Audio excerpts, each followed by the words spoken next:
Hello everyone, and happy holidays. Happy Easter, Chag Sameach. I know this has been a challenging week, spending time with loved ones in remote.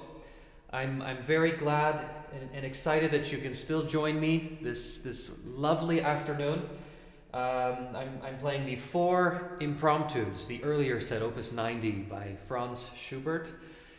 And I think this is music that is uplifting and inspiring during this time. Franz Schubert being a composer, early 19th century composer, who lived a very, very difficult life, often in isolation. And many of his wonderful song cycles and piano miniatures were given in premieres were given in this kind of house concert setting, where literally a few of his good friends would gather together in each other's flats and present what they had to offer, whether it was poetry, music. So there's something beautiful about this music written in 1827 being presented in that kind of house environment. So the Impromptus are a kind of improvisatory, a short miniature. These can be quite long, actually, the first one being the longest, around 10 minutes. However, they're kind of improvisatory in nature. They're often based on one or two simple musical ideas that grow, and in the case of Schubert, weave in different ways. Harmonic inflections, moods, changes in character, tempi, atmosphere. Franz Schubert was one of those composers who really transformed the piano into a kind of poem where the pianist had the role of a narrator, interlocutor, adversary. And he wrote no less than over 600 songs, the most prolific songwriter in history, who inspired the kind of songs used today by rock musicians, pop musicians, great choral traditions. So we're thankful in that respect, and we can also enjoy what he managed to bring out of the piano in these four little gems.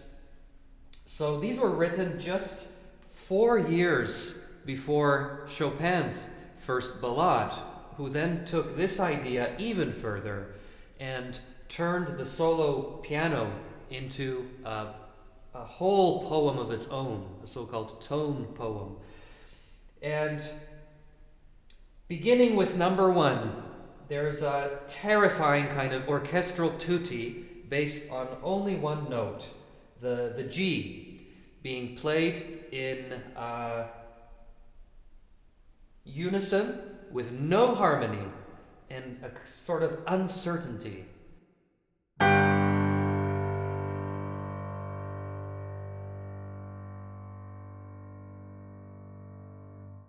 It's held on a fermata. And with that, ladies and gentlemen, we've completed our sound check. Right after this begins a kind of march-like theme with a lot of repetition.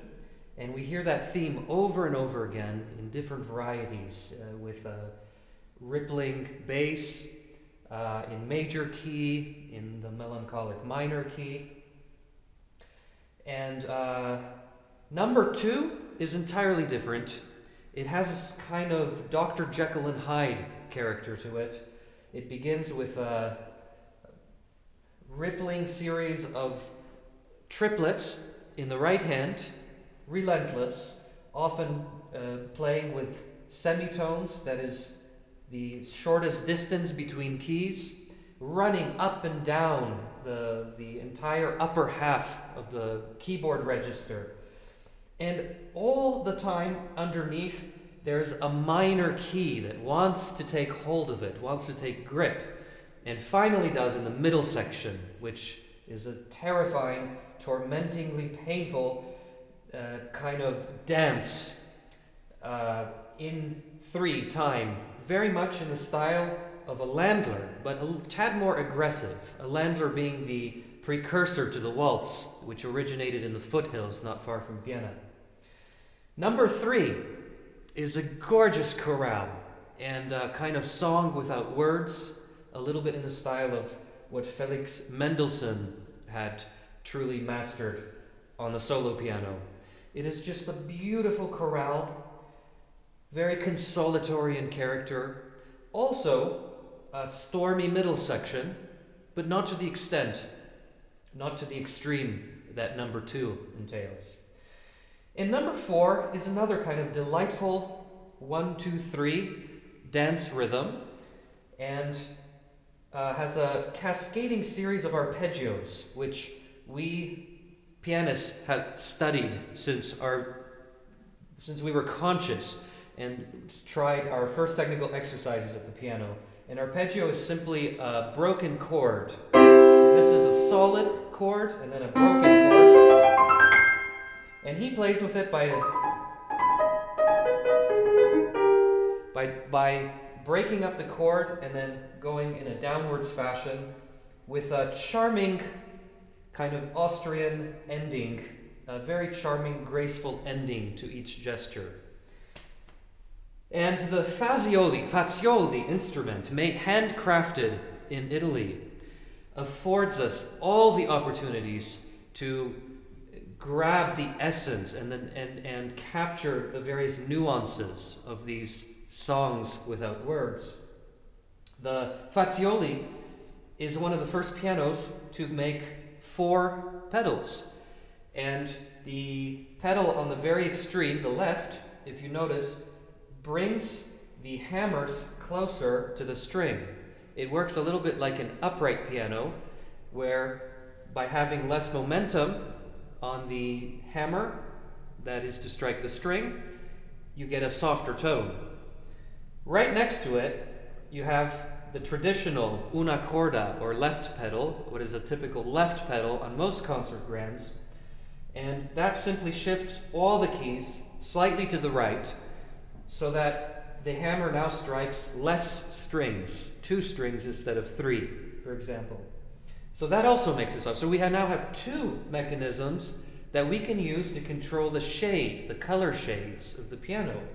And if you, Fazioli has made patented an incredible design where the 2 soft pedals can be used at once. That is going down and shifting to the right, leading to yet another potential for color. A lot of the piano is embedded with 24 karat gold, and the supreme craftsmanship just enables the pianist to reach extreme dynamic heights not available on most instruments. So you get a true rumble of a bass, and then just a beautiful singing treble line that holds so magnificently and can just saturate every wall or a concert hall if it's in a larger setting. So on that note, let's begin with Impromptu number 1.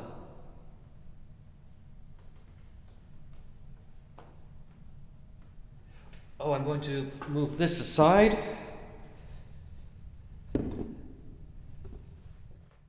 Nothing obstructing our view.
So I'm...